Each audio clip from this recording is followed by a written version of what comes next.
Bienvenue dans la matrescence, vous écoutez l'épisode 86 de la saison 3. Bonjour à toutes et bonjour à tous. La matrescence, c'est la contraction des mots maternité et adolescence pour expliquer la naissance d'une mère. Et si vous voulez en savoir plus, il suffit d'écouter le premier épisode. Dans ce podcast, on parle du postpartum, du 4e trimestre, de la joie d'être parent, mais de ses difficultés aussi. Bref, on parle de la vie. La matrescence met en avant des femmes et des hommes qui racontent, expliquent et donnent une autre définition à la parentalité. Je suis Clémentine Sarlat, la créatrice de ce podcast. Je suis journaliste de formation dans le sport, à la télé, rien à voir, mais je suis aussi professeure diplômée de yoga pré- et postnatal. Et puis surtout, je suis maman de 2 petites filles. Bonjour, je m'appelle Ella Maria Val et j'ai une petite sœur qui s'appelle Jasmine.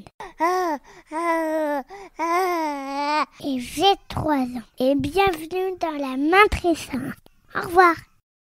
La matrescence transforme la vie des mères, des pères, mais surtout des familles dans leur ensemble, alors parlons-en. Ici, pas de tabou, je vous propose une conversation intime, remplie d'émotions et d'informations. Je voulais vous dire, vous le savez, ce podcast a vocation à vous aider.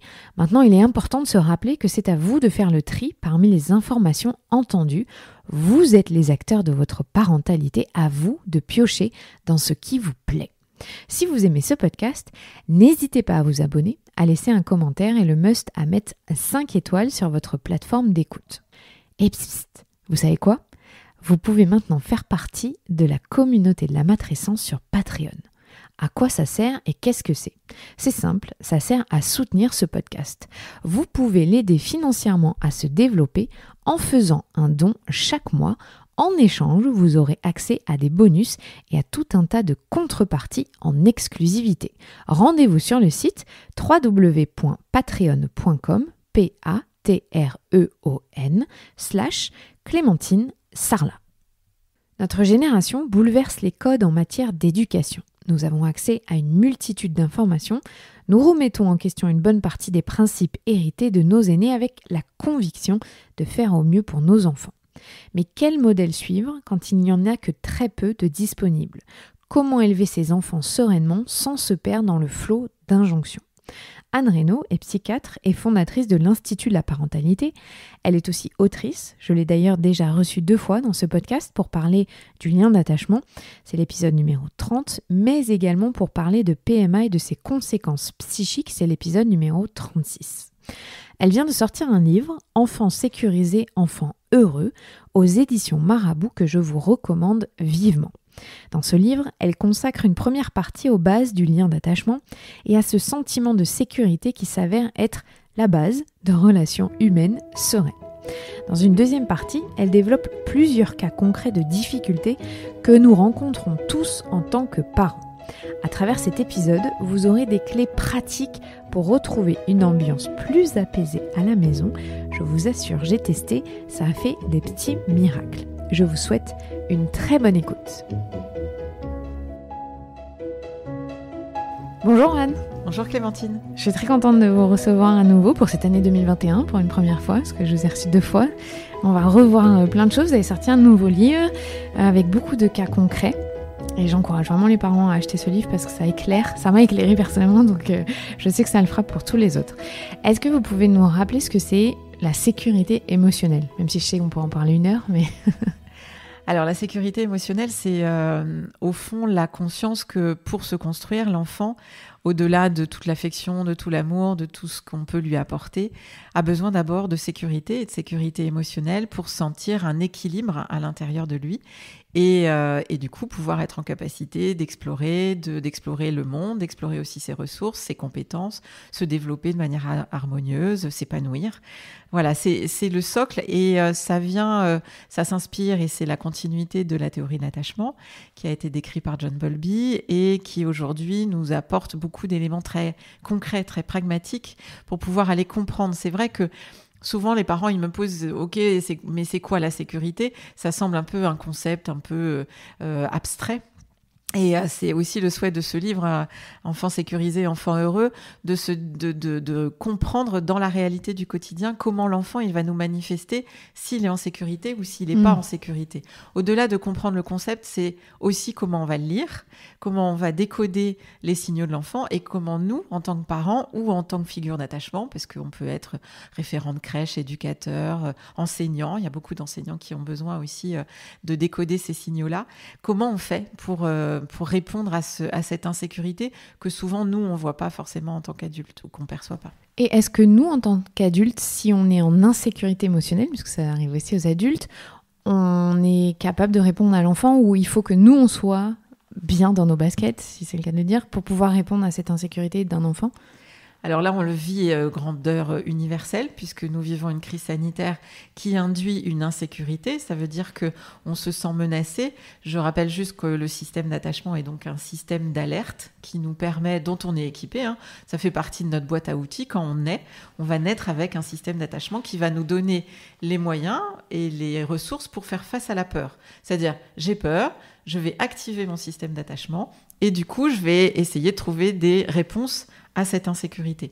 Aujourd'hui, on a tous nos systèmes d'attachement, tous activés, puisqu'on se sent tous menacés par une crise sanitaire qui est aujourd'hui universelle.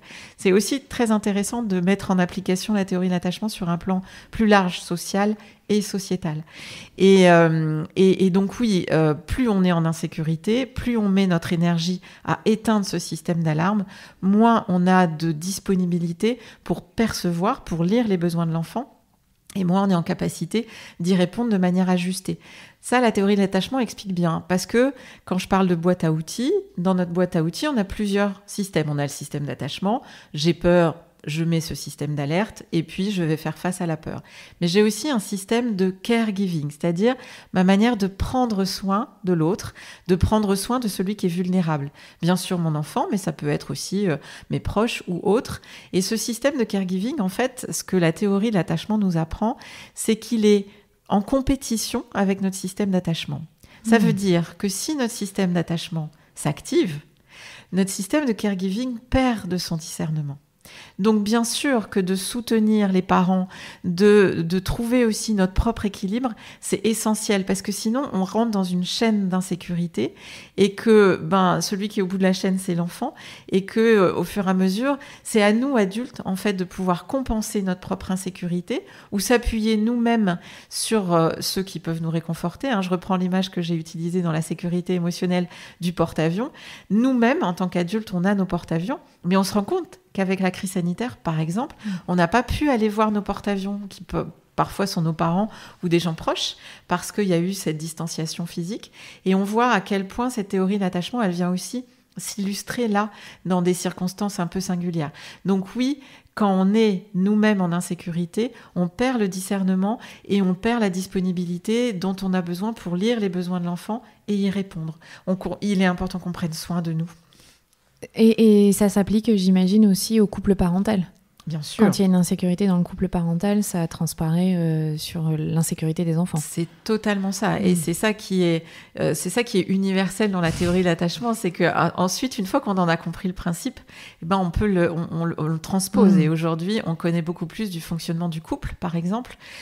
Et oui, quand il y a un conflit parental et qu'il y a une menace, par exemple, de séparation, ça va activer les deux systèmes d'attachement des parents et ils vont perdre en discernement pour prendre soin des enfants.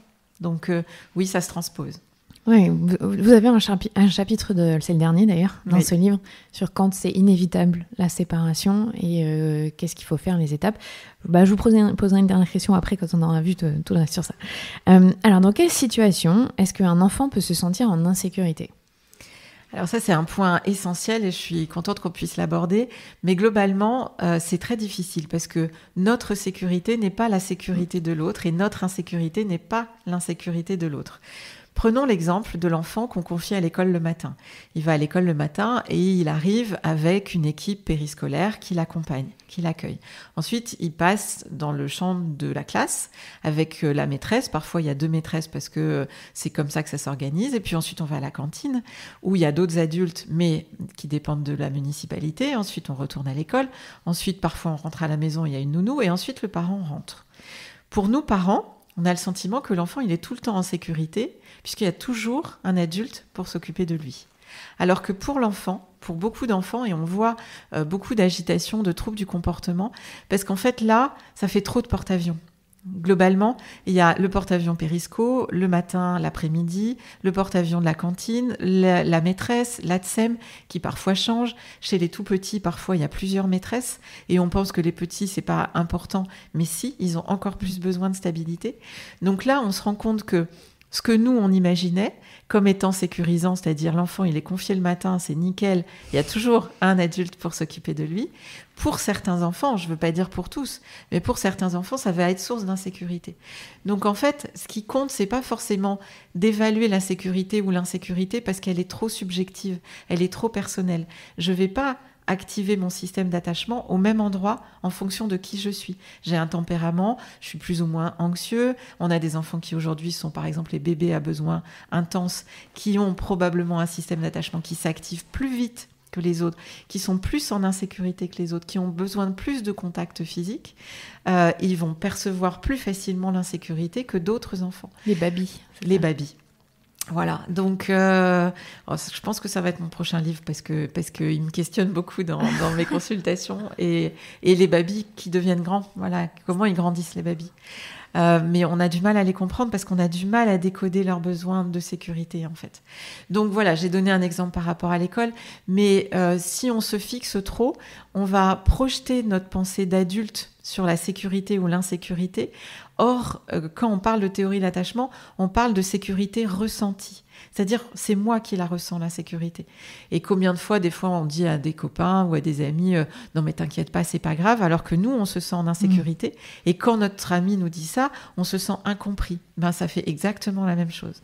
Donc, ce qui compte, c'est comment l'enfant va en témoigner. Si vous voyez que votre enfant a des comportements d'une nature d'agitation, d'agressivité ou de retrait, là, vous pouvez vous dire, il y a probablement quelque chose qui l'insécurise. Donc, en fait, il faut renverser la question d'une certaine manière. Et dans ce livre, vous dites aussi que c'est absolument pas la faute des parents, c'est le système éducatif aujourd'hui, tel qu'il est en France, qui omet de prendre en compte toutes ces considérations envers les tout-petits et qui se concentre sur les besoins de l'adulte au final, plus que sur les enfants. Ouais, vraiment, à travers ce livre, c'est de déculpabiliser le parent et puis surtout de lui redonner confiance parce qu'en fait, il a beaucoup de ressources à l'intérieur de lui, mais ces ressources, souvent, il les mobilise pas parce qu'il entend des informations, il entend des notices qui lui sont données et qu'il a envie plutôt d'appliquer les notices en disant qu'elles vont mieux marcher que ses propres référentiels, au fond, ces référentiels qu'il est en train de construire parce que souvent, on a des générations qui ne veulent plus faire comme avant et qui savent pas vraiment comment faire et donc ils se retrouvent un peu perdus, démunis avec des attentes qui sont importantes. Au début du livre, je parle du culte de la performance, mais aujourd'hui, on doit être performant au boulot, on doit être performant à la maison, nos enfants, ils doivent aller super bien, et s'ils vont pas bien, c'est qu'on n'est pas des bons parents. Et c'est une équation beaucoup trop rapide. Donc oui, déculpabiliser les parents. Oui, il y a un système global qui n'est pas sécurisant.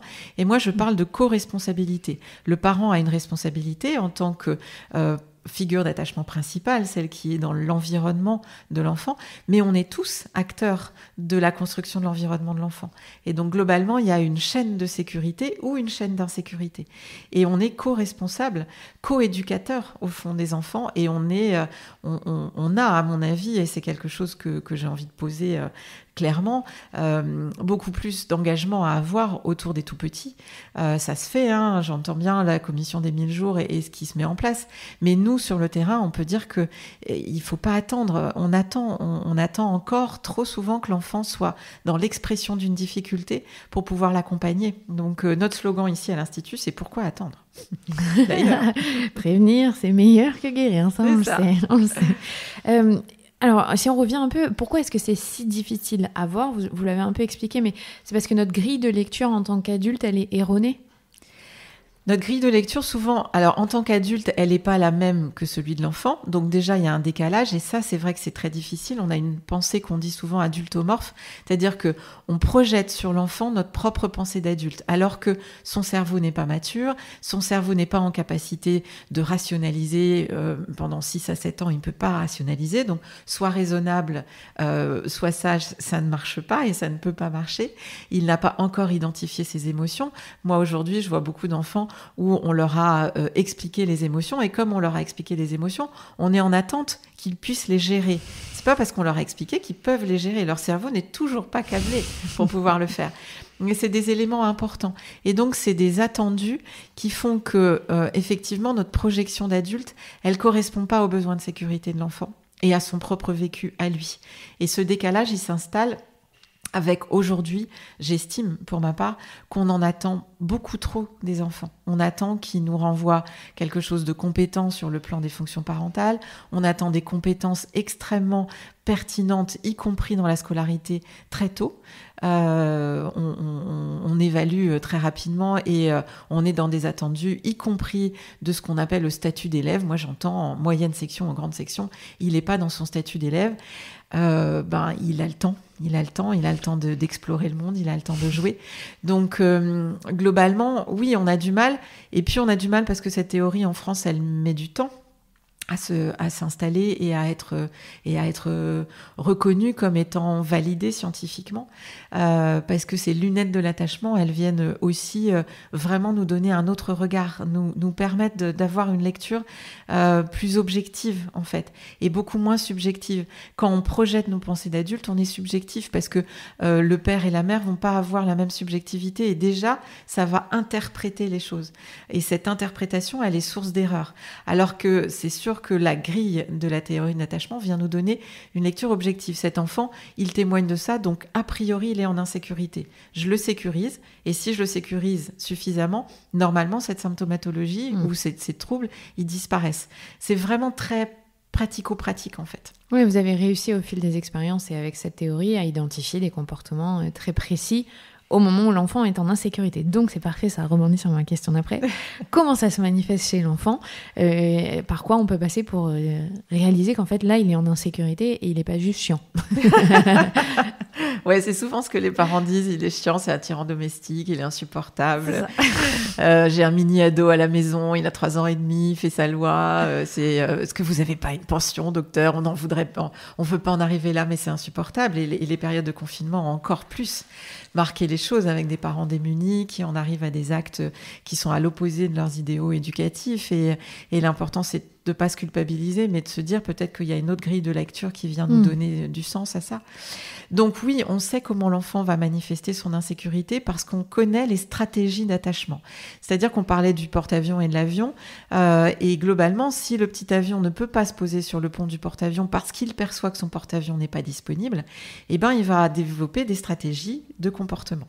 Donc, globalement, on a plusieurs types de stratégies. On en a 2 majeures, qui est plutôt les stratégies d'évitement, où là, l'enfant va se retirer, va être dans un retrait relationnel, va plutôt s'intéresser aux objets, va pas vouloir rentrer dans les apprentissages, va pas jouer avec les copains. Ça va mimer un état dépressif. Ça peut aussi mimer des traits autistiques. On voit des enfants qui vont jusqu'à un retrait relationnel important, qui ne regardent pas, qui ne répondent pas à leur prénom.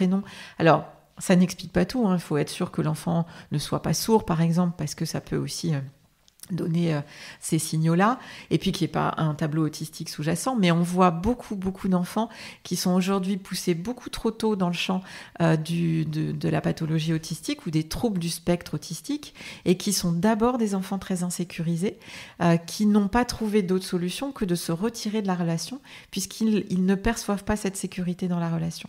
Donc des enfants qui vont être effectivement très tristes, trop sages. Nous, malheureusement, on ne les voit pas assez en consultation parce qu'ils ne se manifestent pas, ils sont pas bruyants. Ils embêtent personne.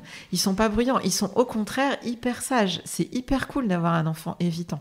À l'école, il met pas le bazar. On le dépose à la crèche, il pleure pas. On le reprend, il pleure pas. Il ne sollicite pas l'adulte. Il ne sollicite jamais l'adulte, il veut être autonome très vite. Moi tout seul.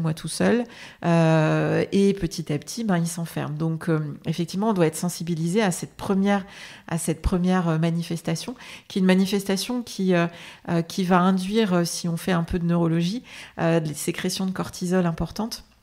Et le cortisol étant neurotoxique, ça n'arrange pas le développement du cerveau. Donc, on doit aussi... J'ai eu une maman un jour qui est arrivée en disant « Il est trop sage, ça m'inquiète ». Voilà. Et c'était intéressant de voir qu'effectivement, il y avait eu un conflit parental, une séparation, et que l'enfant avait plutôt pris cette stratégie de repli. La deuxième stratégie, alors là, on la voit, parce que là, c'est l'enfant qui est tyran, qui est chiant, qu'on n'a plus envie de voir. On lui dit, va dans ta chambre, tu reviendras quand tu seras calmé, etc. Là, c'est le petit avion qui vient sans arrêt se poser sur le pont du porte-avions, qui vient hyper solliciter de manière constante. Et alors, pour hyper solliciter... si l'enfant a juste un sourire béat et que il est très agréable, ça marche pas, parce qu'au bout d'un moment, l'adulte il continue à faire son taf et puis à vivre sa vie, globalement. Non, il va hyper solliciter en devenant opposant, en devenant provocateur, en devenant hyper sollicitant de tout. Et globalement, à quel moment il va hyper solliciter ? C'est quand, a priori, son porte-avions est disponible pour lui. C'est au moment des repas, et puis c'est au moment de la nuit, où globalement, le petit avion, il se dit « Chouette, mon porte-avions semble disponible », même si c'est pas du tout l'envie de l'adulte qui a juste envie de dormir, mais c'est globalement là où l'enfant pense qu'il peut accéder à sa figure d'attachement qui va pouvoir le réconforter. Et ce qui est très compliqué, c'est que ces comportements qu'on dit aversifs, qui sont très répulsifs, ils nous font faire l'inverse de ce dont l'enfant a besoin. C'est-à-dire qu'à force d'être pénible, on n'a qu'une envie, c'est de s'isoler et que l'enfant ne vienne plus nous solliciter. On le voit à l'école avec les maîtresses qui confient cet enfant aux autres maîtresses parce qu'il met trop le bazar dans la classe et que ça désorganise le groupe classe, ce que je peux comprendre.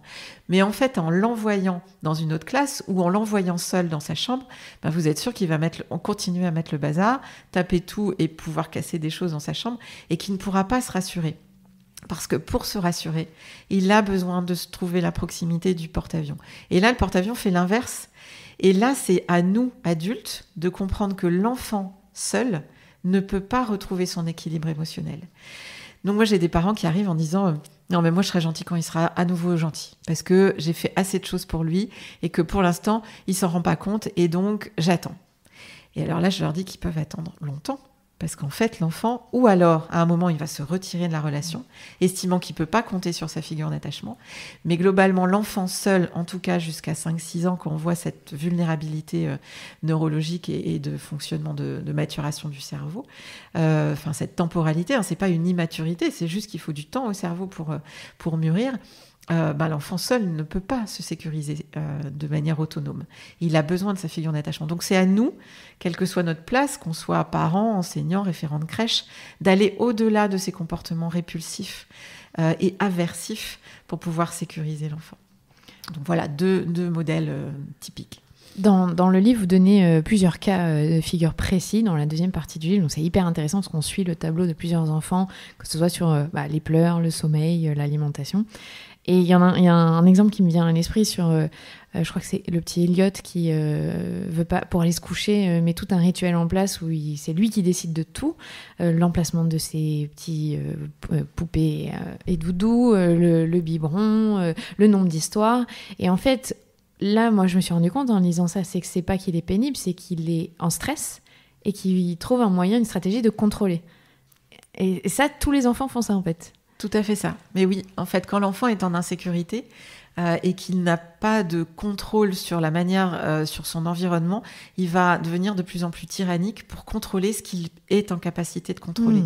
Et donc, on va rentrer dans des processus qui deviennent... c'est une chaîne sans fond, c'est un puits sans fond, ça ne s'arrête jamais. Et donc, on voit des enfants qui, effectivement, rajoutent des choses au rituel et qui en font, comme dans l'histoire d'Eliot, quelque chose qui est insupportable, parce qu'il faut qu'il lui-même, il appuie sur le bouton du micro-ondes pour chauffer le biberon, etc. Et donc, il choisit le parent. Et il choisit le parent, et il choisit le livre, et plusieurs livres, et puis voilà. Mais qu'est-ce qu'il a ? Il a en fait besoin de retrouver la proximité physique de sa figure d'attachement, de son porte-avions, et il fait tout pour garder cette proximité, et donc il fait durer les choses pour être sûr qu'il garde ce porte-avions. Mais c'est pas suffisant. Ça suffit pas à le rassurer, en fait. Et le parent, dans une bonne intentionnalité, se dit ok, je vais accéder à ses demandes parce que je pense que c'est important pour lui. Et puis, on rentre dans quelque chose qui, à l'inverse de sécuriser l'enfant, vient l'insécuriser puisque c'est l'enfant qui devient celui qui met en place les choses. Or, c'est pas sa place. Et que s'il n'a pas un cadre qui est suffisamment structuré par le parent en disant écoute, ok, moi j'accepte que tu appuie sur le bouton du micro-ondes. Par contre, c'est pas toi qui vas choisir le parent, on va le faire différemment. Et les livres, c'est tant et il n'y en aura pas plus. Vous allez voir Au début, Elliot, il va râler un peu, mais très vite, il va s'apaiser parce qu'il a besoin de comprendre que c'est pas lui qui dirige. Il n'est pas équipé pour diriger, en fait. Alors, cet exemple m'a marqué personnellement parce que ce que je vous racontais, ma fille, ma grande, elle était sur le contrôle du biberon. Elle a besoin à la maison, ailleurs pas du tout, de boire des biberons. Et en lisant cet exemple, je me dis, mais en fait, là, elle est en insécurité. Elle me demande sans arrêt des biberons, elle est en hyper-sollicitation. Et je lui dis, bah non, maintenant, ça sera un le matin, un le soir, il n'y en aura pas d'autres. Alors évidemment, elle a beaucoup pleuré, hein, ça, on ne peut pas éviter. Mais c'est ça que vous expliquez aussi, c'est que les pleurs, bah, ça fait partie des émotions qu'on peut ressentir et que tant que je suis restée avec elle, évidemment, je ne l'ai pas mise dans une chambre, elle a pleuré toute seule, mais je lui ai expliqué que c'était difficile, que c'était normal qu'elle pleure. Et je pense qu'en tant que parent, on a ça aussi, cette aversion envers les pleurs, de se dire, ça va prendre du temps à accompagner, il faut que je sois disponible émotionnellement, parce qu'il y a des jours où je suis capable d'accueillir un pleur et d'autres, j'ai pas du tout envie. Et c'est vrai qu'on se laisse prendre dans cet engrenage où là, on n'a pas les capacités, les ressources d'accompagner le pleur. C'est tout à fait ça. Donc là, c'est l'histoire de Capucine qui pleure tout le temps, je crois.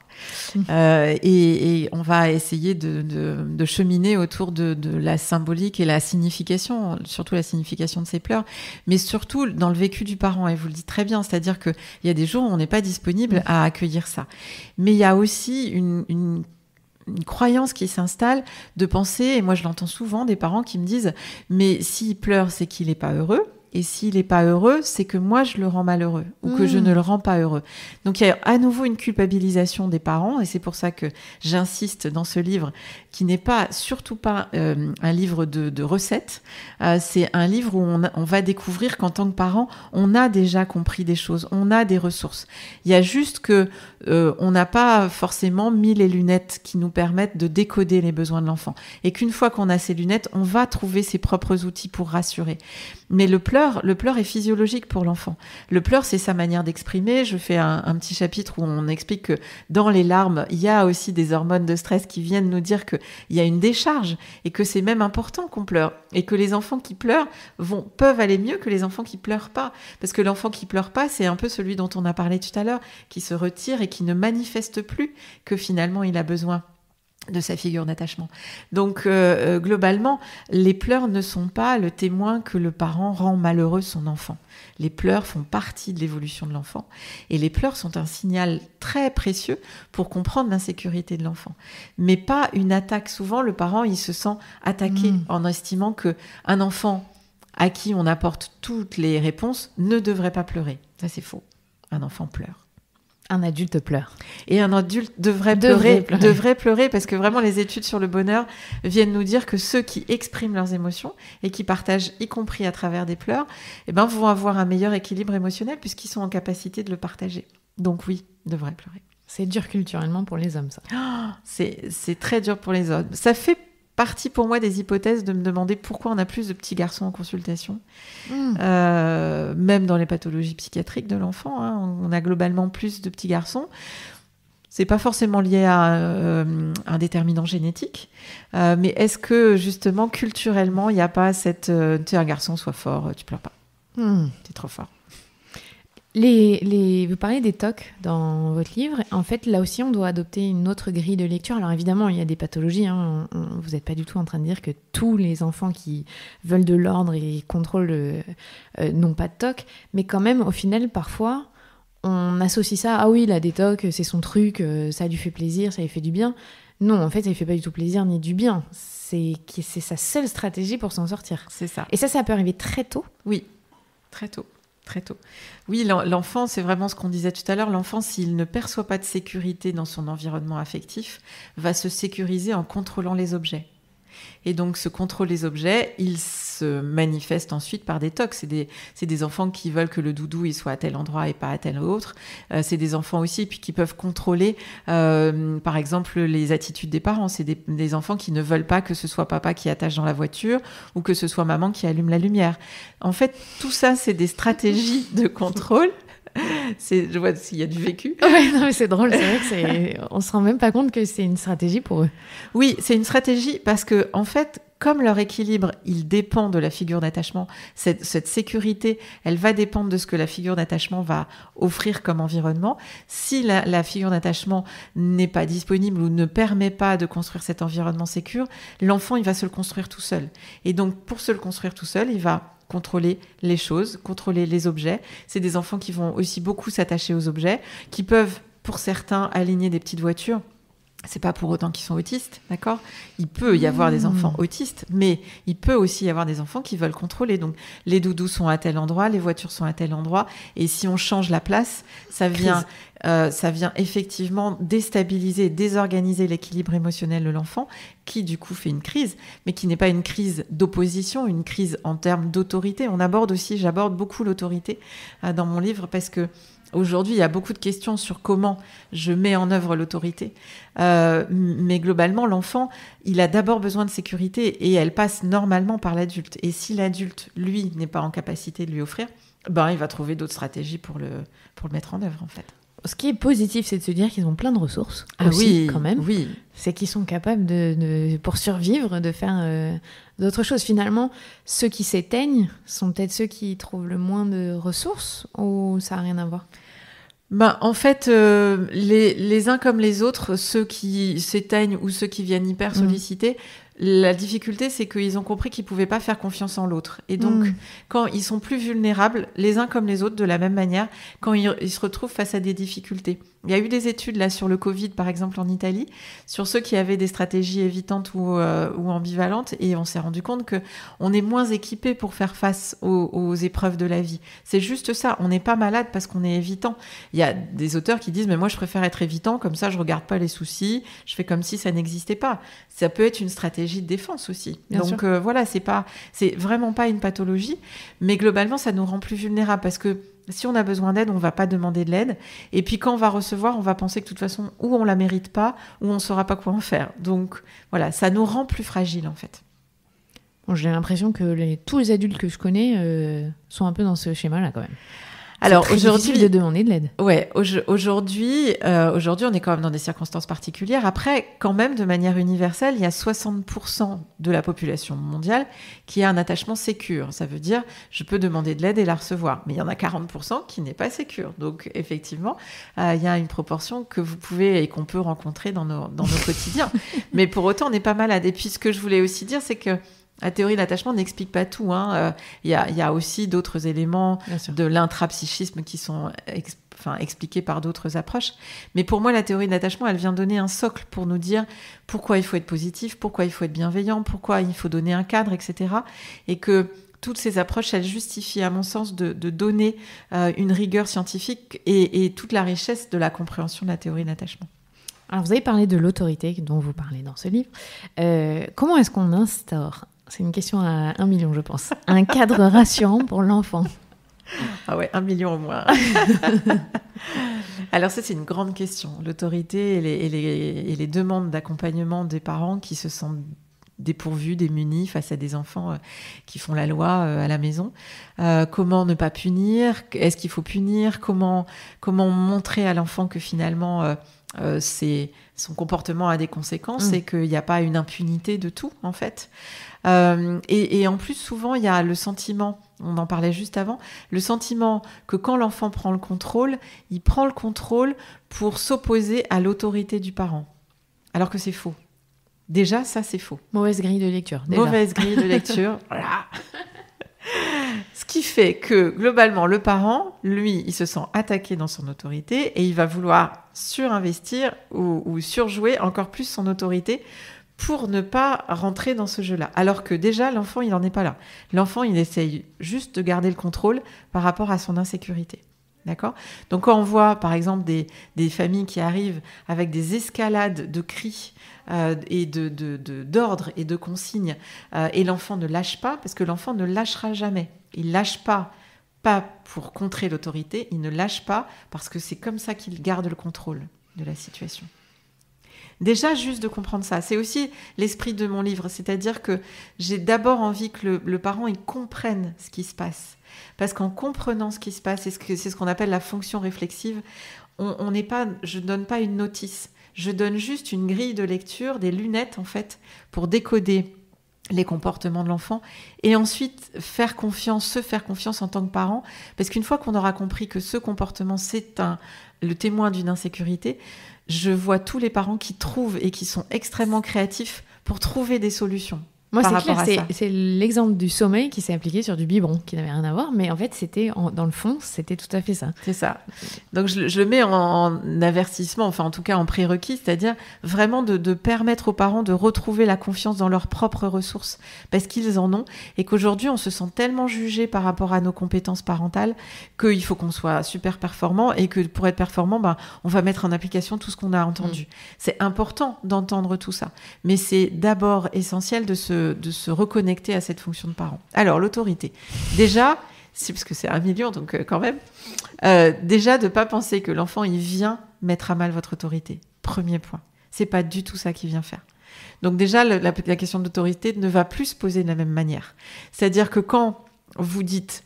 alors, ce que je dis aussi, c'est que globalement, on passe notre temps souvent à dire non à l'enfant. Et on se rend compte que toute notre journée, c'est que des noms. Moi, ce que je propose, c'est qu'il y ait 3 ou 4 règles qui soient définitivement non et non négociables. Parce que quand on dit non toute la journée, au bout d'un moment, de toute façon, on dit oui. Beaucoup plus souvent qu'on imagine. Et l'enfant, lui, dans sa perception, dans l'intériorisation de toutes ces interactions, il va retenir que même si on dit non, au bout d'un moment, ça sera oui. Donc, il ira tout le temps chercher le oui. Donc l'idée, c'est d'abord de se dire, ok, il y a 3 ou 4 règles, on se met d'accord avec le partenaire, le papa et la maman, on se dit, ces 3 ou 4 règles, elles ne sont jamais négociables. Même si l'enfant pleure, même si l'enfant crise, elles ne sont pas négociables. Pour le reste, on fait comme vous avez dit tout à l'heure, en fonction de notre disponibilité, il y a des jours c'est oui, il y a des jours c'est non, et puis on lâche, et c'est pas grave. Et c'est pas grave. On souffle, on se dit non mais aujourd'hui je pourrais pas tenir par rapport à son dessin animé et je vais lâcher. Bah oui, et c'est ok, et c'est bien. On n'est pas non plus des super-héros et on peut pas être des super-héros et ça n'a pas de sens. Et encore moins dans une pandémie. Et encore moins dans une pandémie. Et encore moins dans une pandémie. Donc il y a 3-4 règles qui sont noyaux. C'est le noyau non négociable. Et l'enfant là, il commence à comprendre cette cohérence, cette prévisibilité, cette stabilité qui construisent la sécurité dont il a besoin. Donc c'est cohérent. Là, quand c'est non, et c'est non jusqu'au bout, et c'est non avec papa, et c'est non avec maman. Ça, c'est oui des fois, c'est non des fois, c'est oui avec maman, c'est non avec papa. C'est normal. Papa et maman, c'est pas les mêmes, donc c'est normal que je puisse obtenir des choses de papa que je puisse pas obtenir de maman. On peut pas être sur la même longueur d'onde. On n'est pas des clones. Non, c'est clair. Et heureusement non plus qu'on n'est pas des clones. Donc, l'enfant vient pas mettre à mal notre autorité. Deuxièmement, il y a un noyau dur. Et ensuite, quand on estime que l'enfant, effectivement, il a eu un comportement qui a des conséquences, il faut pas le punir, mais il faut le responsabiliser. Parce que s'il y a une impunité, ça veut dire « Ok, ben tu le fais, mais ça change rien » ou « Je te menace, mais de toute façon, je ne passerai jamais à l'acte ». Globalement, ça donne le sentiment de l'impunité pour l'enfant. Et l'enfant ne peut pas se responsabiliser. Or, globalement, c'est ça qu'on attend. C'est que petit à petit, il puisse apprendre. C'est ça, éduquer avec un grand E. C'est de se dire comment je vais lui donner des clés. Et globalement, ce qu'on voit, c'est ce qui est éclairé aussi par la sécurité, c'est que l'enfant, comme tout adulte, il vit à travers le lien. C'est-à-dire, j'existe parce que j'existe dans le regard de l'autre, et on voit là que la distanciation sociale, à quel point elle nous a mis en difficulté. Et donc, c'est plutôt là-dessus que moi, je travaille, c'est de dire à l'enfant, écoute, là, je suis pas d'accord avec ce qui s'est passé, je ne comprends pas ton comportement, je ne suis pas d'accord avec ton comportement. Et là, on marque les choses. Donc moi, je mets en place ce que j'appelle la chaise de tranquillité qui vient montrer à l'enfant que là, il y a quelque chose qui se décale et que ça s'arrête. On arrête à un moment les choses et on reste proche de l'enfant parce que si vous mettez la chaise de tranquillité au bout de la maison ou au coin du couloir ou dans la chambre, ça ne marchera pas. L'enfant, il a besoin de vous voir. Par contre, pendant un certain temps, que je demande souvent d'associer à un minuteur, il n'y a plus de communication entre l'enfant et le parent. Il y a juste sa proximité physique. Mais là, le parent marque le fait qu'il a eu un impact du comportement agressif de l'enfant, du comportement opposant, etc. Et une fois que ce temps est arrêté, c'est-à-dire que le minuteur s'est arrêté, on peut repartir de manière satisfaisante dans la relation, parce que globalement, l'enfant, il a été tellement en difficulté de voir le lien se distendre qu'il a besoin de le revalider et que souvent il demande un câlin. Les parents, ils le disent, hein. Ils me demandent tout de suite un câlin. Alors je dis, ok, vous faites quoi ? Ah ben non, quand même, je lui fais la leçon de morale parce que quand même, c'est quand même vachement mieux quand il est plus sympa, etc. Et là, j'explique que ça n'a pas de sens. Le cerveau de l'enfant, il n'est pas en capacité de rationaliser de cette manière-là. Ça ne veut pas dire qu'il ne faut pas lui dire, mais que quand là, il redemande de valider le lien, oui, il faut lui témoigner que vous êtes proche de lui, que c'est son comportement que vous n'admettez pas, mais que lui, dans qui il est, il reste proche de vous, et donc vous le rassurez. Et donc vous arrêtez les choses. Et donc on fait un câlin. Et c'est drôle quand vous parlez de cette chaise, parce qu'au final, la sensation aussi que j'en ai en lisant l'exemple, c'est que ça calme l'enfant, mais ça calme le parent aussi. Totalement. Et en fait, c'est très bénéfique, parce que globalement, nos deux cerveaux se sont mis dans un état d'activation majeure, et globalement, on voit des parents qui rentrent dans une escalade verbale qui rend l'ambiance familiale extrêmement désagréable, délétère et destructrice, avec souvent des mots qui vont au-delà de nos pensées et qui vont faire du mal à l'enfant. Et qui... donc moi, j'ai plein de parents qui disent « Non mais merci » parce qu'on a à nouveau une ambiance agréable. Et moi, ce temps-là, c'est aussi un temps où mon cerveau aussi, il permet de s'apaiser, et ensuite on peut rentrer dans une relation beaucoup plus harmonieuse. Et ça dure beaucoup moins longtemps que quand on commence à crier, à isoler, etc., qui pourrit toute la soirée de toute la famille et de l'aîné qui est souvent très sage et qui comprend pas ce qui s'est passé. Voilà, donc ne plus regarder l'autorité avec la même lecture, peut-être que ça te donnera la réponse. Est-ce que dans les manifestations d'insécurité, là on a beaucoup parlé des comportements que peuvent avoir les enfants, il y a aussi des phrases verbales, enfin forcément, qui émanent.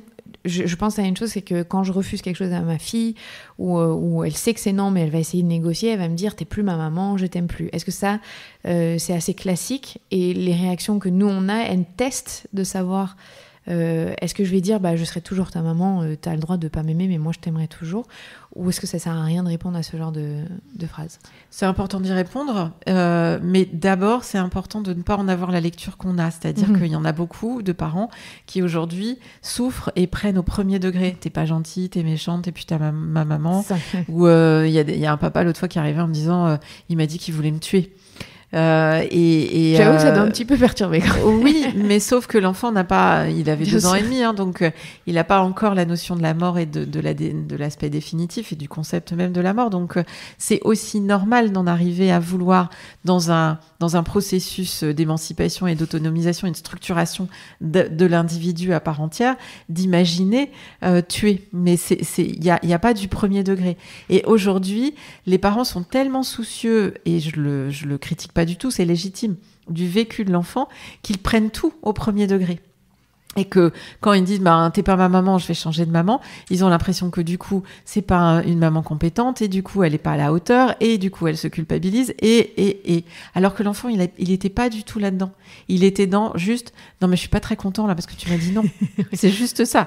Mais au lieu de dire je suis pas content, il va dire t'es méchante, ou t'es plus ma mère. C'est vrai. Non, mais c'est intéressant parce que moi, c'est quelque chose que j'ai vu émerger avec l'école. T'es plus ma copine, donc elle l'a appliqué à t'es plus ma maman. Et c'est déstabilisant. Au début, on se dit ah bon, mais qu'est-ce que j'ai fait de si grave? J'ai dit non pour la télé. Bon, d'accord. C'est ça. Mais sauf que du haut de ses 3 ans et demi, 4 ans, la télé, c'était son objectif de la journée, et que vous êtes arrivé à ce moment-là. Donc vous êtes pas du tout gentil, et il faudrait sûrement mieux changer de maman. Alors, dans les outils que vous mettez en place, donc il y a la chaise, et il y a aussi le temps précieux, les 20 minutes de temps précieux. Est-ce que vous pouvez nous expliquer ? Alors en fait, c'est un outil que j'ai structuré avec le temps. Je me suis rendu compte que en fait, ces petits avions qui viennent sans arrêt solliciter le pont du porte-avions, ou qui ne viennent plus le solliciter, ils ont besoin qu'on formalise cette disponibilité, et le fait que le parent puisse à un moment leur offrir, leur dédier ce temps, mais de manière très concrète. Parce que globalement, quand je leur disais il faut passer du temps, ok, il faut passer du temps, mais aujourd'hui, il y a beaucoup de parents qui passent réellement du temps avec leurs enfants. Et c'est génial, mais ça n'a pas l'air de suffire en fait. C'est comme si l'enfant, il ne lisait pas cette disponibilité. Parce que moi, il y a des parents qui me disent « Non mais vous vous rendez pas compte tout ce que je fais pour être disponible, je passe du temps pour jouer, etc. » Et c'est comme si je faisais rien, il se rend même pas compte. Non, en fait, l'enfant, il ne s'en rend pas compte parce qu'il n'a pas encore la conscience des contraintes de l'adulte. Il n'a pas conscience de tous les efforts que vous faites pour organiser votre télétravail alors que les enfants sont là, pour faire en sorte que tout se passe bien, etc. L'enfant, et tant mieux qu'il garde son insouciance, mais tant mieux, parce que quand on commence à la perdre, on se rend compte des enjeux, donc préservons-les de ça. Mais on a le sentiment que, comme on lui offre ce temps, il doit s'en saisir et il doit être content. Mais qu'est-ce qu'on voit ? On voit souvent l'effet inverse, surtout pour les petits avions qui viennent sans arrêt solliciter. En fait, c'est un puits sans fond. On leur dit, je vais jouer avec toi, et puis on peut jouer 1 heure, 2 heures, 3 heures, et quand ça s'arrête, l'enfant, il crise, et il en a oublié tout le temps qu'on a passé. Donc ça donne un sentiment petit à petit qui s'installe du parent qui en veut à l'enfant de ne pas être reconnaissant de tout ce qu'il a fait pour son enfant. Et le regard que l'enfant pose sur l'adulte a aujourd'hui un poids beaucoup plus important que dans les générations précédentes. On est parents parce que notre enfant nous renvoie une image de bon parent, et donc on a besoin qu'il nous valide ça. Et petit à petit, avec le temps, j'ai structuré ce que j'ai appelé des bulles au début, et puis des temps précieux, mais je garde les 2 noms, bulles ou temps précieux, qui sont encore plus précieux en ces temps de pandémie, et qu'il faut encore plus mettre en œuvre auprès de tous. Mais nous aussi, en tant qu'adultes, on a besoin de temps précieux avec nos proches. On devrait les faire, et dans les couples aussi, on devrait se faire des temps précieux. Exactement. Je me suis dit, en lisant ça, j'ai dit à mon conjoint, on va faire le temps précieux, tu vois, c'est hyper intéressant. C'est ça. Donc l'idée, c'est de se dire qu'on va consacrer. Alors j'ai dit 1 quart d'heure. Moi, je sais pas si vous avez peut-être lu 20 minutes, mais je sais plus. Pardon. Voilà, 1 quart d'heure, mais 20 minutes, c'est bien. Donc globalement, c'est de proposer à l'enfant 2 à 3 fois par semaine 1 quart d'heure. Alors pour certains, on va dire c'est trop court, et bien sûr qu'il y a plus de temps à consacrer à l'enfant. Moi, dans ce que je préconise là, c'est vraiment de pouvoir diminuer son sentiment d'insécurité et diminuer l'anxiété qui est en lien avec son sentiment d'insécurité. Donc c'est un peu comme une prescription d'un médicament comportemental anxiolytique. C'est juste pour diminuer ce qu'on voit. J'utilise souvent l'image de l'iceberg, c'est-à-dire que nous, on voit souvent l'enfant qui est opposant, qui fait des bêtises, qui est provocateur, et on en a oublié qu'en dessous, sur la partie immergée, c'est d'abord de l'insécurité. Et donc, ce temps précieux, il répond à cette insécurité. Donc, c'est vraiment important d'imaginer ce qu'on fait. Donc, 3 fois 1 quart d'heure, c'est très bien. 1 quart d'heure, ça se passe bien, parce qu'il faut que ce temps, il se passe bien. Si c'est 1 demi-heure et que ça dégénère au bout de la demi-heure, ben c'est dommage, et ça n'a pas eu l'effet escompté en termes d'information sur l'enfant. Donc globalement, j'utilise il y a 3 critères de forme pour vraiment donner le cadre à ce temps précieux. C'est qu'il faut prédéfinir le temps avec l'enfant, il faut vraiment lui montrer à quelle heure ça commence, à quelle heure ça finit. Donc soit on utilise un sablier, soit on utilise un petit réveil avec des aiguilles, même si l'enfant il sait pas lire l'heure. Il faut surtout pas faire juste le téléphone qui va sonner, parce que là, qu'est-ce qui se passe ? L'enfant perd à nouveau le contrôle de ce qui va se passer. Il n'a pas vu. Il n'a pas vu.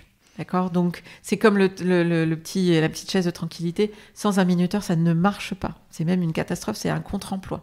Donc, globalement, il faut à chaque fois que l'enfant, il garde le contrôle. Par exemple, sur la chaise de tranquillité, s'il n'y a pas le petit minuteur, l'enfant, il va penser que c'est le parent qui contrôle le temps, et que du coup, si c'est le parent qui contrôle le temps, il va continuer à s'opposer. D'accord ? Donc, en fait, le minuteur vient objectiver les choses. Donc là, on prédéfinit le temps. On dit à l'enfant, au début du temps précieux, on lui témoigne à quel point sa présence, et lui, il est important pour nous, et qu'on a envie de lui dédier ce temps-là. Parce que souvent, on dit à nos enfants qu'on les aime, mais que pour eux, de leur vision d'enfant, cet amour, il semble un peu conceptuel, parce qu'on les aime après avoir répondu à nos contraintes professionnelles, à nos contraintes organisationnelles. Tout à l'heure, on verra bien, oui, je t'entends, mais pour l'instant, j'ai pas le temps. Et globalement, imaginons-nous avoir un compagnon qui nous dit oui, je t'aime, t'es la femme de ma vie, mais j'ai pas le temps d'être avec toi, je vais arriver en retard. On se rend compte qu'au bout d'un moment, on se dit ok, il y a de l'amour, mais dans le quotidien, comment ça manifeste ? Et de rappeler à l'enfant qu'il est important pour nous, c'est vraiment essentiel dans ce temps-là. Parce que ces mots et ces phrases, elles viennent restaurer aussi tous les comportements répulsifs qu'on peut avoir les uns envers les autres le reste du temps. Donc, on prédéfinit le temps. Tu es important pour moi et j'ai envie de passer ce temps avec toi. Et à la fin du temps précieux, quand on voit que ça va s'arrêter, on refait on fait un partage positif du temps qu'on a passé avec son enfant. C'est-à-dire, on est à nouveau dans le plaisir d'être ensemble. Ça m'a fait plaisir d'être avec toi. Oh, c'était super ce qu'on a fait aujourd'hui, t'as vu, on a fait telle et telle activité. Alors, bien sûr, vous choisissez de pas jouer au Monopoly qui peut durer 2 heures, parce que sinon, le quart d'heure, c'est pas possible. Vous pouvez jouer au Monopoly à d'autres moments. Vous pouvez aussi insérer ce quart d'heure, ce temps précieux, dans un temps de jeu plus informel, où au bout d'un moment, vous allez dire « Ah ben tiens, on va faire un temps précieux ». Il faut juste, à l'issue du temps précieux, quand ça s'arrête, qu'il y ait un temps de off, c'est-à-dire que vous sortiez de la pièce, que vous alliez faire peut-être une autre tâche ménagère ou autre, avant de rejouer de manière formelle avec l'enfant. Il faut quand même qu'il y ait un on-off. Et globalement, sur le fond, qu'est-ce qu'on va faire ? On va se rendre disponible à l'enfant. C'est intéressant de passer du temps dans sa chambre parce que souvent, c'est des enfants qui passent pas beaucoup de temps dans la chambre. On se dit, non, mais il y a tous les jouets dans la chambre et puis en fait, il envahit le salon ou il envahit d'autres pièces. Donc, c'est d'être dans un endroit plutôt cocooning, plutôt où on va se retrouver dans une grande proximité. Et pas forcément aller faire du vélo où on peut pas être dans cette sensibilité qui va nous permettre de nous reconnecter parce qu'en fait là il faut témoigner à l'enfant qu'on est disponible et qu'il est en sécurité. Mais il faut pas non plus qu'il ait le sentiment d'avoir les miettes, c'est ce que je dis dans le livre, c'est-à-dire que si vous proposez des temps précieux à votre cadet, à votre aîné, mais que vous attendez que le petit bébé dorme à sa sieste, l'aîné il va avoir le sentiment d'avoir les miettes, c'est-à-dire qu'il a le temps précieux que si son petit frère ou sa petite sœur dort. Voilà, donc c'est très important. Il y a beaucoup de choses qui rentrent en jeu dans ces temps précieux, dont on voit rapidement les résultats positifs parce que ça apaise l'enfant. L'enfant, il sait que son porte-avions est disponible pour lui. Donc, c'est un moment où il n'y a pas de téléphone, où il n'y a pas de télé, où il y a une totale disponibilité de la figure d'attachement pour l'enfant. Et ça vient diminuer ce sentiment d'insécurité. Et globalement, ça vient diminuer les comportements opposants, provocateurs de l'enfant. Mais c'est hyper intéressant, je trouve, quand on amène un nouvel enfant dans une fratrie. Totalement. Parce que clairement, le temps de disponibilité diminue drastiquement. Ouais. Et d'avoir ce quart d'heure, c'est pas énorme. Même avec un nourrisson, on peut se permettre un quart d'heure qui soit avec le papa ou le deuxième parent. Et d'avoir ce temps que pour le grand ou la grande. Exactement. Moi, je préconise même, ce qui est très intéressant, c'est de mettre en place pendant la grossesse pour que l'enfant, il ait l'information que ces événements, ils resteront malgré la naissance de l'autre petit avion. Et quand on peut voir les fratries avant, dans l'anténatal, c'est extrêmement intéressant. Et ça permet de voir que la transition se passe mieux avec l'arrivée de l'autre enfant. Pourquoi est-ce que le timer, c'est si indispensable ? C'est vraiment un outil qu'on peut mettre en place à partir de quel âge, d'ailleurs ? Très rapidement, parce que l'enfant, il a des repères visuels qui arrivent rapidement. Il y a des petits sabliers, il y a le timer. Le timer, en fait, il vient aider l'enfant à objectiver les choses. Si on dit c'est maman qui va décider, maman, en fonction de son état émotionnel, il y a des fois le coin, ça pourrait durer 5 minutes et des fois, ça pourrait durer 2 heures et ça l'arrangerait bien. Donc là, l'enfant, en fait, il a le sentiment de perdre le contrôle. Alors que si c'est objectivé, c'est comme aussi... l'enfant qui va pas au bain, j'en parle aussi dans le livre, c'est-à-dire il a pas envie d'aller au bain, oui, sauf que lui il joue, donc son jeu c'est sa priorité à ce moment-là. Et donc globalement en utilisant ces repères visuels, au-delà du timer, c'est vraiment le repère visuel. Le repère visuel permet à l'enfant à nouveau de garder le contrôle. Donc ou le temps d'habillage le matin pour aller à l'école. Combien il y en a qui disent ils y arrivent pas, ils sont en retard. Mais c'est d'utiliser le timer vraiment de manière constructive en disant waouh, regarde, il te reste tout ce temps-là et un quart d'heure est suffisant en amont, tout ce temps-là pour jouer avant qu'on aille au bain ou qu'on parte à l'école. Et globalement, l'enfant, il va pouvoir contrôler ce temps-là parce que on part dans 5 minutes. Ok, mais 5 minutes, c'est totalement Puis on virtuel. a tous une notion de 5 minutes assez différente. Très différente. Donc voilà, c'est une manière, comme la théorie d'attachement, de venir objectiver les choses. Et plus on va objectiver les choses, plus on va être cohérent, prévisible, stable, plus on va sécuriser l'enfant, et plus son développement va être harmonieux et notre vécu d'adulte apaisé. Moi, j'ai remarqué aussi que sur les dessins animés, si je lui mets le timer en disant voilà, t'as le droit de regarder ça, elle est beaucoup moins en opposition quand j'arrête. Parce qu'elle a compris que il y avait à respecter. Bon, des fois, elle est filoute parce qu'elle entend que ça sonne et elle dit rien. Mais c'est vrai que ça aide aussi de mettre dans une notion de temps ce qu'elle a le droit de faire comme activité. C'est cohérent, c'est-à-dire que vous autorisez l'activité et elle, ensuite, elle a le libre arbitre de faire ce qu'elle veut de ce temps que vous l'informez qu'elle a ce temps-là. Donc, elle a sa capacité de faire des choix par rapport à ce qu'elle veut investir de ce temps-là. Et c'est pas dans un vécu descendant en disant tout à l'heure ce sera le bain, mais de toute façon ce sera pas le bon moment pour moi. C'est ça, au-delà des exemples très concrets. Et c'est pour ça que c'était la continuité de la sécurité émotionnelle. C'était que c'est pas des recettes à appliquer, c'est aussi de se dire à chaque comportement de l'enfant, il y a quelque chose d'autre à lire en fait. En fait, il faut être explorateur des comportements de nos enfants et de se dire ce que je lis, c'est peut-être autre chose et je vais juste mettre une autre grille de lecture. Et c'est super intéressant. Et ce qui est encore plus intéressant, c'est de voir que ça marche et que en fait les familles s'apaisent, les familles retrouvent le plaisir d'être ensemble, les familles ont envie de partager des moments de complicité. Et on en a encore plus besoin. Donc là, les temps précieux, il faut encore plus les distribuer en temps de pandémie parce que ça prévient toute la notion de violence éducative ordinaire. Quand le parent, il en peut plus de l'enfant qui vient sans arrêt se poser sur le pont du porte-avions, il a beau avoir dit, non, je ne taperai plus, je ne crierai plus. Il y a un moment, nous, on voit beaucoup de parents qui sont très mal actuellement, ils sont très démunis parce qu'ils en arrivent à avoir des actes de violence éducative ordinaire caractérisés, alors que c'était l'opposé de ce qu'ils voulaient faire. Mais juste parce qu'ils n'arrivent plus à répondre aux besoins de sécurité. Et c'est vraiment des actes de prévention dans ce quotidien-là qui aujourd'hui sont majeurs pour le développement de nos enfants. Il y a un petit chapitre aussi que vous abordez sur quand le parent s'absente. Alors bon, en ce moment évidemment on est un petit peu moins là-dessus, mais on a des vies clairement qui nous sollicitent beaucoup où potentiellement le parent part en déplacement plusieurs fois ou de temps en temps ou régulièrement. Qu'est-ce qu'il faut mettre en place et qu'est-ce que l'enfant peut recevoir de ça? Est-ce que ça peut le mettre en insécurité justement? Alors, tout va dépendre à chaque fois, comme dans la théorie d'attachement, du contexte, de l'âge de l'enfant, avec qui il reste, combien de temps ça dure, comment c'est organisé. L'enfant petit, on sait que si sa figure d'attachement principale ou celle qui est le plus proche de lui s'absente et qu'il est tout petit, c'est vrai que ça va justifier qu'on ait quand même anticipé les choses pour que l'autre figure d'attachement puisse prendre le relais. L'idée, c'est pas de penser que un des parents ne s'est jamais levé et que brutalement il va se lever la nuit où le parent qui doit partir part.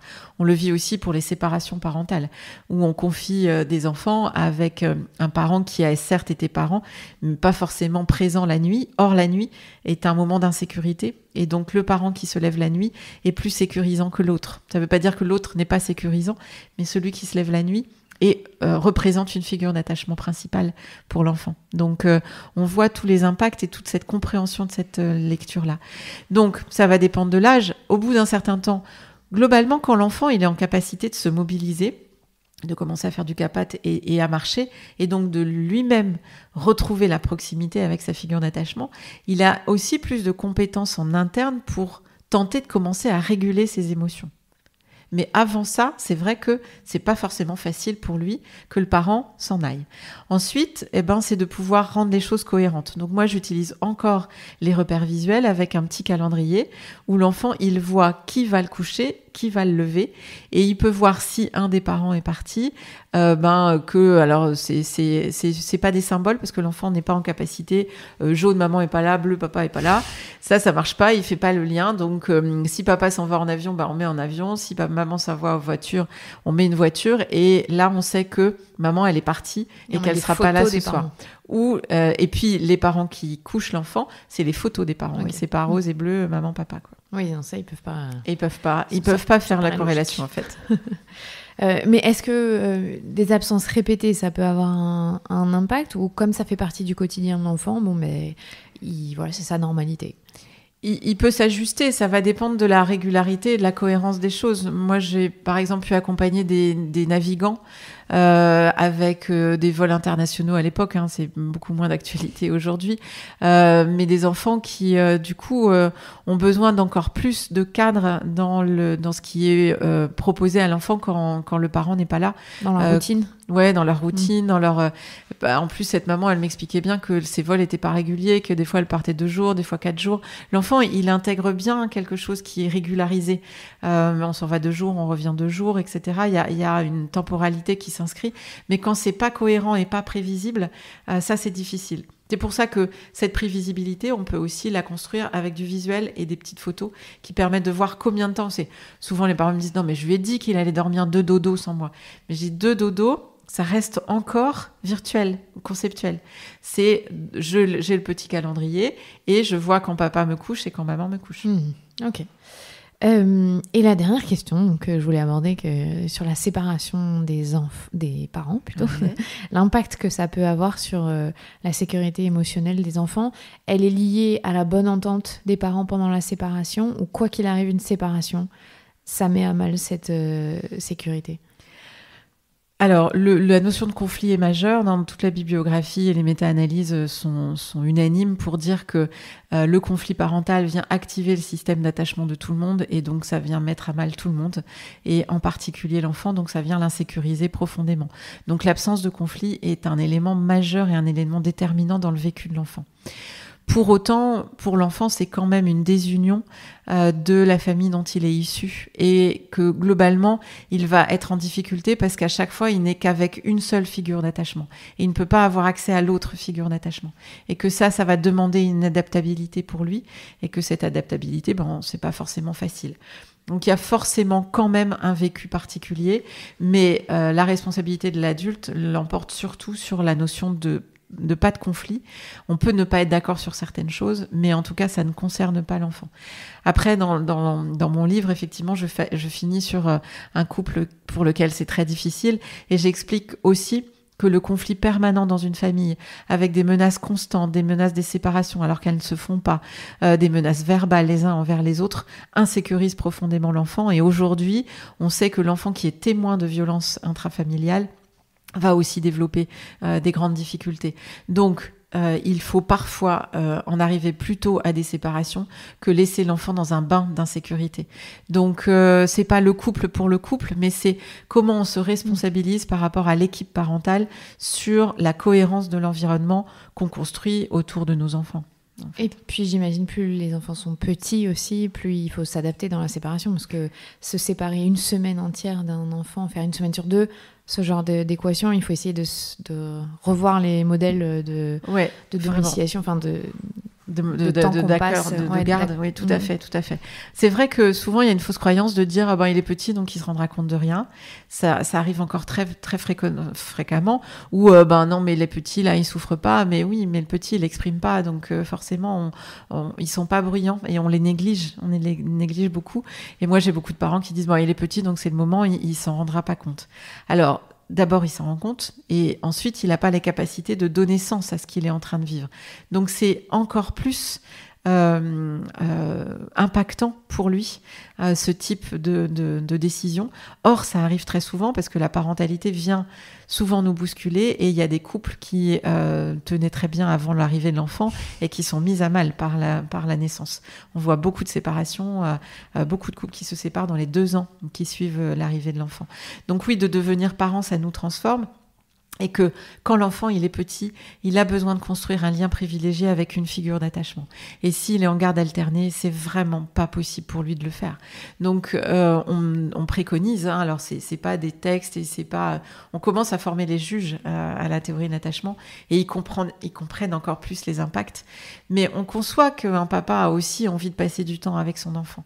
Mais ça justifie que le parent prenne quand même la responsabilité de faire vivre ces événements de séparation récurrents à l'enfant, et qu'une semaine, c'est pas possible, mais 2 jours, 3 jours, 1 jour, 3 jours, 2 jours, c'est pas non plus possible. Ça fait plaisir aux parents de penser qu'il a autant.